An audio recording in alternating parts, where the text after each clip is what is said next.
는 벌고 있으니까 말이에요. 그 정도면 꽤 많이 버는 거 아닌가요? 그런데 제 남편도 만만치가 않습니다. 제 남편의 직업은 의사거든요. 전문의를 달고 이제 그래도 경력이 5년 차 정도가 되었네요. 사실 저희 둘만 놓고 보면 이렇게 사연을 보낼 정도로 그다지 특별한 이벤트가 없어요. 둘 다 자기 일에 빠져 사는 사람들이니까요. 저희는 부딪힐 일이 없어 크게 싸워본 적도 없고 거리도 비슷해서 생활비도 공평하게 거의 반반씩 내고 있답니다. 지금까지도 말이죠. 피차 바쁜 건 매한가지니까 집안일도 정확하게 나눠서 반반 많은 사람들이 제가 의사 남편을 얻었다고 하면 정말 좋을 것 같다. 풍요롭게 살 것이다. 오해를 많이들 했었는데요. 방금 말씀드렸다시피 이렇게 모든 걸 반반씩 내고 반반씩 하기 때문에 저희 집은 다른 집들과 크게 다를 바가 없었어요. 저도 나름 능력이 있어서 지금까지도 남편에게 뭘 기대하거나 얻은 적도 없고요. 물론 더 시간이 흐르고 남편의 경력이 쌓여서 저나 저희 어머니가 병원을 다닐 일이 생긴다면 모르겠지만요. 지금은 딱히 병원에 갈 일도 없거든요. 그런데 제가 의사 남편을 얻어서 아주 대단히 호강을 하는 줄 아는 사람이 한 사람 있었어요. 그 사람이 이 사연의 주인공이랍니다. 제 사연의 주인공은 바로 시어머니거든요. 저희 둘의 결혼 생활에는 시어머니라는 존재가 아주 큰 문제로 남아 있었죠. 시어머니는 처음 결혼을 준비하는 과정에서부터 저를 깔보고 무시했어요. 당시는 제가 강사가 된 지 얼마 안 되었을 때라 연봉도 적은 편이었고 또 저는 일찍부터 부모님이 이혼을 하셔서 어머니밖에 안 계시거든요. 시어머니는 평부모 가정의 연봉도 쥐꼬리만큼밖에 못 받는 애가 의사 집안에 가당키나 하냐며 저를 만나실 때마다 탐탁지 않다는 그 표정, 말투를 가감없이 드러내셨던 분이셨어요. 그래서 몇 번이나 결혼에 대해 진지하게 다시 생각해보고 연애까지만 하고 결혼을 안 할까도 생각했었지만 당시에는 남편이 너무 좋아서 그리고 시어머니가 그렇게까지 경우가 없는 사람인 줄도 몰라서 결혼을 약속했었는데 상견례 당일 저는 정말 처음으로 저보다 나이가 지긋하신 분을 때리고 싶다는 생각까지 했었다니까요. 저를 포함해 남편과 시아버님도 시어머니가 어떻게 또 분위기를 초칠지 걱정을 많이 하셨지만 본인들만 믿으라며 잡았던 상견례 당일이었습니다. 상견례가 화기애애한 분위기 속에서 마무리가 되어가고 있을 때였어요. 표정이 영 안 좋던 시어머니가 결국은 시아버님과 싸우더라도 자기 할 말은 해야겠다라는 생각을 하셨는지 결국 한마디를 하시더군요. 시아버님이 나섰지만 시어머니는 그만할 생각이 없어 보였습니다. 그렇게 말씀하지 마세요. 남편이 말려보았지만 시어머니는 더 큰 소리를 치시면서 내가 그렇게 멍청하고 눈이 낮으니까 이런 일이 생기는 거 아니야. 아니 잘 나가는 애들, 집 안 좋은 애들도 많은데 왜 하필 이런 애니? 계속되는 폭언과 비교로 상견례 분위기는 찬물을 끼얹은 듯 조용하고 삭막해졌고 저와 어머니는 속이 뒤집어질 대로 뒤집어져 남편이고 뭐고 이런 집에 시집가면 고생길이 험할 것 같아 자리를 박차고 일어났어요. 그러자 시아버님이 일어나 시어머니의 입을 막고 자리를 뜨려는 저와 시어머니를 말리기 시작하셨어요. 시아버님은 약사로 인자하시고 현명한 분이셨어요. 어쩌다가 저런 시어머니를 얻으셨는지 항상 의아했었죠. 다은아 미안하다. 당신 그만하라고 있지? 더는 좋게 말 못해 나도? 그게 무슨 말버릇이야 이 좋은 자리에서? 당신은 나서지 마요. 이게 말이나 되는 소리예요? 우리 아들 의사예요 의사. 어떻게 저렇게 평범하지도 못한 가난한 평부모, 가정집에 우리 아들이 장가를 왜 가느냐 말이에요. 저런 집에서 나중에 뭐 병원이나 하나 차려주겠어요? 우리 아들 등골이나 빼먹겠지? 그만하라고 했지? 당신은 그렇게 잘 살았어? 왜 사람을 그런 걸로 판단해? 이 녀석 한창 방황할 때 잡아준 게 다은이야. 둘이 사랑해서 결혼을 하겠다는데 당신이 같이 살 것도 아니면서 왜 큰 소리를 치고 분위기를 망쳐? 그만해. 아휴 사돈 제가 미안합니다. 아내가 실수를 크게 했네요. 제가 대신 이렇게 사과드릴 테니 다은이도 안고 사돈도 그만 앉으시지요. 저와 엄마는 화가 머리끝까지 났지만 그렇게까지 나서서 저희를 대변해주고 또 감싸주려고 하는 시아버지와 남편의 얼굴을 보고 겨우 참고 자리에 앉았어요. 그날 상견례장에서 시모의 갑질에 폭발 일부 직전이었지만 남편과 제 편을 들어주시는 아버님 그리고 엄마가 제 손을 꼭 잡으며 그냥 무시하고 신경 쓰지 말라고 해서 겨우 참을 수가 있었네요. 그렇게 전 불안한 결혼식을 올리게 되었습니다. 결혼하고 나면 시모라는 사람과 그래도 사이좋게 지내려고 무지 애를 썼지만 그건 저만의 생각뿐 착각이었습니다. 그때부터 본격적인 시모의 시월드가 시작되더라고요. 사람 성격 어디 안 가더군요. 결혼한 지 3개월이 지나가자 별것도 아닌 일로 저에게 전화를 해서 시비를 거는 게 하루의 낮 같아 보였습니다. 그동안 크고 작은 사건들 무시, 멸시, 폭언 등이 난무했지요. 그 정도는 애교였어요. 물론 제가 며느리라고 네 하고 당하고 있어 줄 만한 성격도 아니었지만요. 저희들의 대화는 이랬습니다.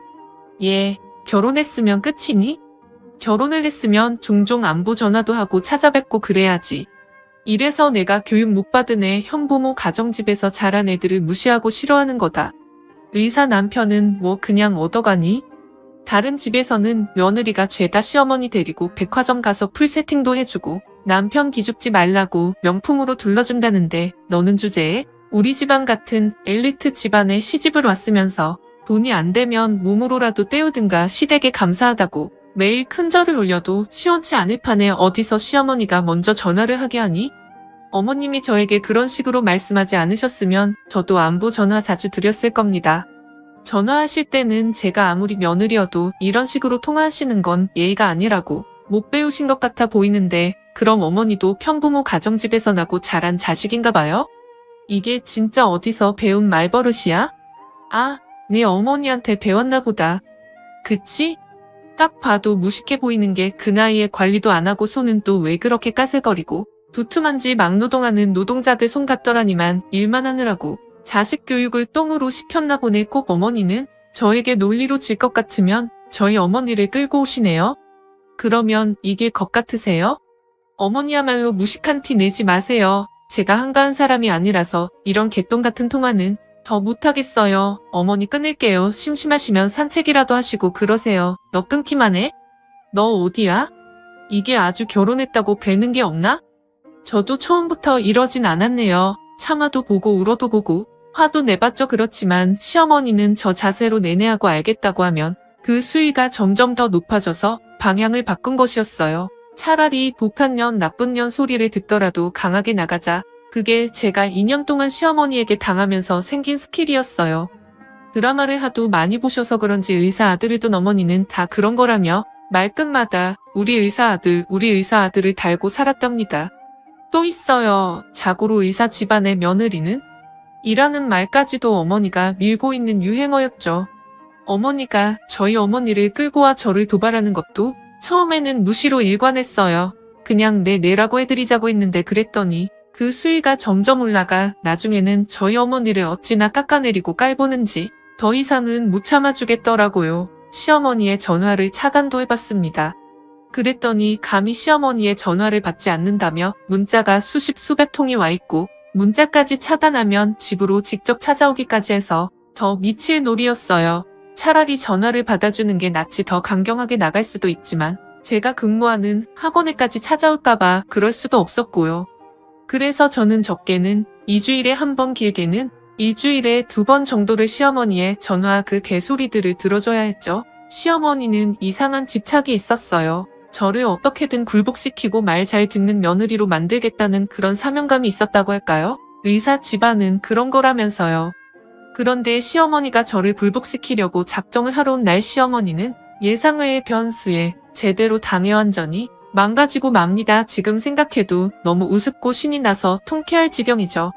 그날은 제가 몸이 너무 안 좋아서 학원도 쉬고 집에서 휴식을 취하고 있는 날이었어요. 하필이면 남편이 당직이라서 집에도 못 보는 날이었는데 어찌나 몸이 저리고 아픈지 죽을 것만 같더라고요. 저는 혼자 아무것도 먹지 못하고 집에서 마냥 누워만 있었어요. 저는 잔병이 없는 대신에 1년에 한 번 정도 아플 때 아주 호되게 아픈 스타일이었는데 그날이 딱 그날이었던 것 같아요. 열은 39도까지 올라갔고 기운도 없어 뭘 먹지도 못하니까 제가 아프면 얼마나 아픈지 아는 어머니가 저의 연락을 받고 와 계실 때였어요. 쿵쿵쿵 발소리가 들리고 바로 문이 열리는 소리가 들리는 거예요. 역시나 시어머니였어요. 어머니 이 시간에는 어쩐 일로 또 하니 사더니 늦은 시간에 또 왜 내가 못 올 곳이라도 온 거니? 내 아들 집인데 못 올 게 뭐니? 그냥 우는 거지. 그리고 사돈이 계셨네요. 남편 안 온다고 신이 났나 보다. 너는 내 아들은 힘들게 일하고 있는데 혼자 편안하게 침대에 누워있는 꼴 봐라. 아, 사돈 그런 게 아니라 애가 정말 많이 아파서 아프기는 무슨 저희 어머니는 싫어도 시어머니에게 예의를 갖추는데 시어머니는 일방적으로 자신이 뭐라도 되는 것 마냥 고개를 빳빳하게 들고 저희 어머니를 나무라듯 했어요. 저희 어머니가 나이도 1살 더 많은데 말이죠. 허영심이 가득한 시어머니와 달리 사치를 좋아하지 않아 편한 옷에 편한 가방을 들고 다니는 것뿐. 참고로 저희 신혼집은 시댁과 차로 40분 거리로 그렇게 가까운 거리에 있는 것도 아니었습니다. 그 거리를 툭 하면 택시를 타고 왔으니 저희 시어머니도 정말 대단하신 분이죠. 너는 시어머니가 왔는데 침대에 그렇게 앉아서 계속 그러고 있을 거야? 죄송해요 어머니, 제가 오늘은 몸살이 너무 심해서 나 일찍 가라고. 지금 연기하는 거냐 쇼하는 거냐. 시어머니가 왔으면 차라도 내우고 편히 앉아서 쉬다 가시라고 자리라도 깔아주는 게 맞지. 어디서 헛다다는 핑계를 대? 예휴? 저런 게 무슨 애들을 가르친다고. 원 시어머니가 슬슬 또 저한테 시비를 걸 준비를 하자 어머니는 부탁하듯 말씀하셨어요. 사돈, 오늘은 이 아이가 정말 몸이 많이 안 좋습니다. 예의가 아닌 줄은 알지만 오늘은 사돈께서도 더 계시는 게 안 좋을 것 같다. 그러니까 날이 아니구나 하고 돌아가 주세요. 일도 겨우 쉬는 거라 내일이면 다시 출근을 해야 하는데 아직 얘 몸 상태가 많이 좋지 않습니다. 제발 부탁드려요. 그렇지만 저희 어머니의 저자세의 모습에 너무 기분이 업되신 시어머니는 어머니의 간곡한 부탁을 듣고는 더 신이 나서 떠들어대더군요. 그러게 얼마나 번다고. 의사 남편 뒷바라지나 잘하고 집에서 집안일이나 잘하지. 학교도 아니고 홀랑 학원 같은 데서 주제에 선생질한다고 그러고 있으니 저렇게 아픈 거예요. 그리고 사돈 명색의 의사 남편을 둔 집인데 꼬락서니가 그게 뭐예요? 창피하게. 여자가 나이가 들면 더 잘 꾸며야지. 옷은 뭐 어디 시장 바닥에서 주워 입은 거예요? 저는 아픈 와중에도 듣다 너무 화가 나서 벌떡 일어나 나갔습니다. 저봐 저렇게 일어날 수 있는데 침대에서 버티고 있었던 거지. 내가 이럴 줄 알았어. 이러니까 제가 얘를 예뻐할 수가 없는 거에 따박따박 말 대답이나 할 줄 알지. 어른 공경이나 예의 범절은 어디 개밥으로 줬니? 저는 너무 화가 나서 온 몸이 저리는 와중에도 시어머니에게 나가라고 소리를 쳤고 시어머니는 싫다며 버티고 계시더군요. 제발 나가시라고요. 싫다고. 여기 내 아들 집이야. 그럼 내 집이나 다름없는데 내가 왜 나가? 5분 정도 그렇게 계속된 실랑이에 옆집 아주머니가 시끄러웠는지 문을 두들겼어요. 저는 겨우 아픈 몸을 이끌고 문을 열었고 아주머니가 누구랑 싸우기라도 하는 거냐고 걱정해주시며 묻더군요. 이사하면서 인사를 나눴었는데 친해져서 종종 지나가면서 이야기를 주고받았던 사이라 아주머니의 등장에 괜히 울컥해졌어요. 내 편이 하나 더 생긴 느낌이었죠. 그리고 상상도 못한 일이 벌어졌습니다. 제가 옆집 아주머니와 뭔가를 이야기하고 있는 것 같자 자신의 욕인가 싶어 궁금해진 시어머니가 문 쪽으로 오시더니 집안일에 신경 끄시고 본인 일이나 보세요 아줌마라고 하는 겁니다. 그런데 아주머니께서 뭔가를 발견하신 듯 시어머니 얼굴을 많이 보시더니 말했어요. 잠깐만, 너 옥순이 아니여? 뭐라는 거야? 내가 무슨 옥순이야? 저요? 참나, 사람 잘못 보셨거든요. 저도 당연히 아주머니가 착각을 하시는 줄 알았죠. 갑자기 무슨 옥순인가요?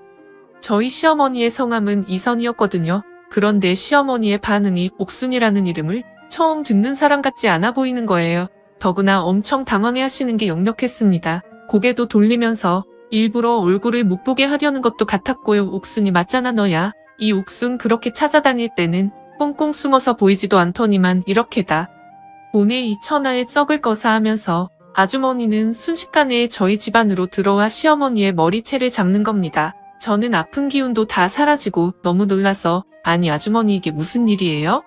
라며 아주머니를 말렸지만 기운이 어찌나 좋으신지 덩치도 크셔서 저와 어머니가 달려들어도 아주머니는 꿈쩍도 하지 않으셨어요. 교양 그렇게 뭘 못 배우니 말았니 하시던 시어머니는 놀란 눈에 손까지 벌벌 떨면서 오만 욕을 다하며 살려달라고 소리쳤고 아주머니의 손에서 벗어나려고 발악을 하고 있었습니다.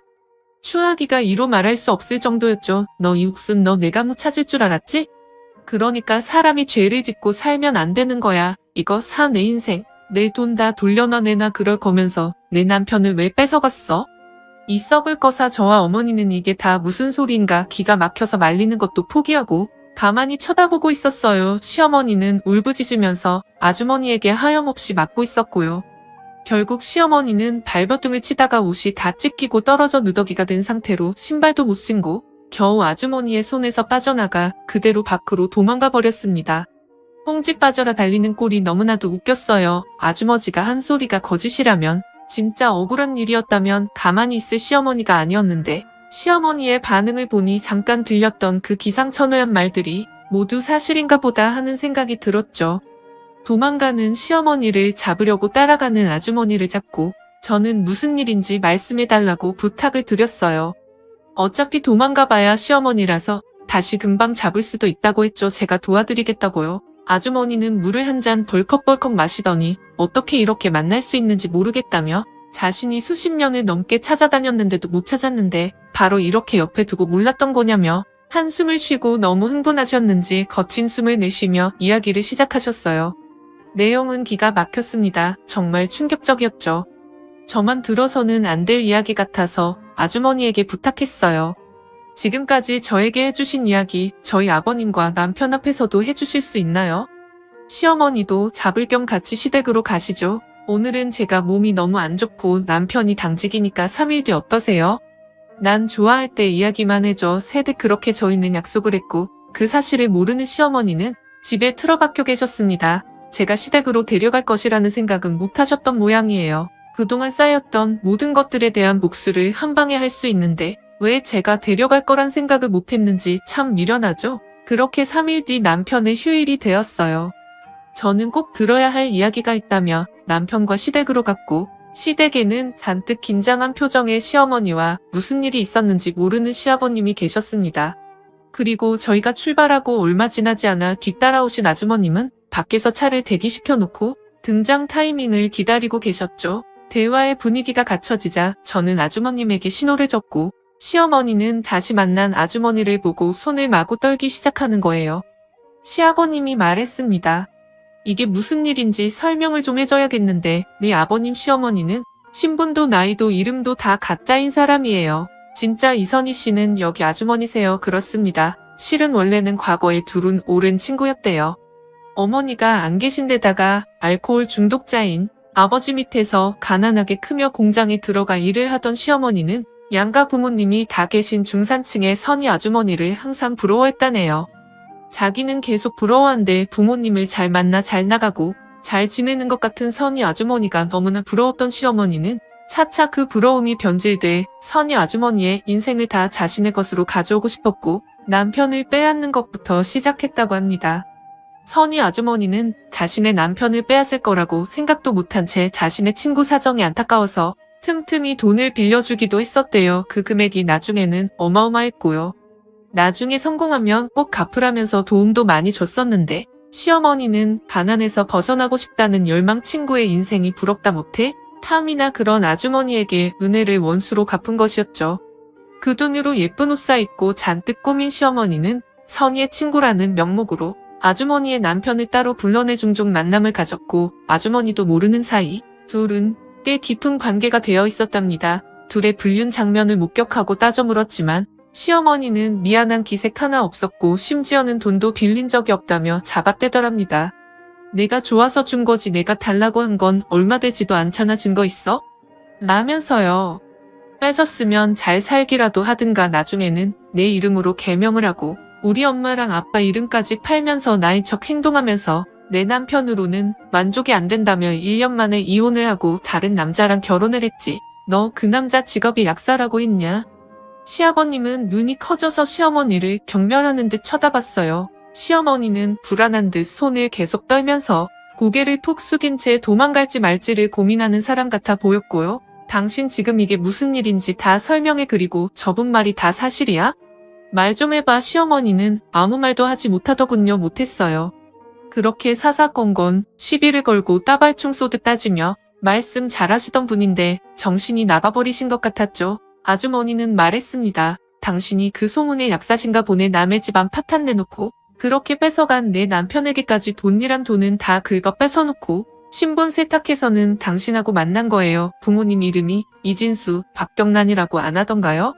저희 부모님 이름 직업 저한테서 죄다 주워들었던 정보들을 흘리고 다니면서 집안 좋은 척 처음부터 자신은 이선이었던 것처럼 어찌나 말을 하고 다녔는지 저도 10년 전에 그렇게 찾아도 없던 이유가 저인 척 사칭을 하고 다녀서라는 걸 알았네요. 그리고 이건 말씀드리긴 모호하지만 아드님 유전자 검사는 해보셨어요? 시아버님은 뒷목을 잡았고 경멸하듯 시어머니를 쳐다보았습니다. 아니야. 내가 노력해서 얻은 거야. 내가 만든 거라고 신분만 빌렸을 뿐이지. 나머지는 다 사실이었어. 아니잖아. 너 왜 전남편 버리고 도망가서 약사랑 결혼하겠다고 갔을 때 임신한 상태였잖아. 몰랐을까봐?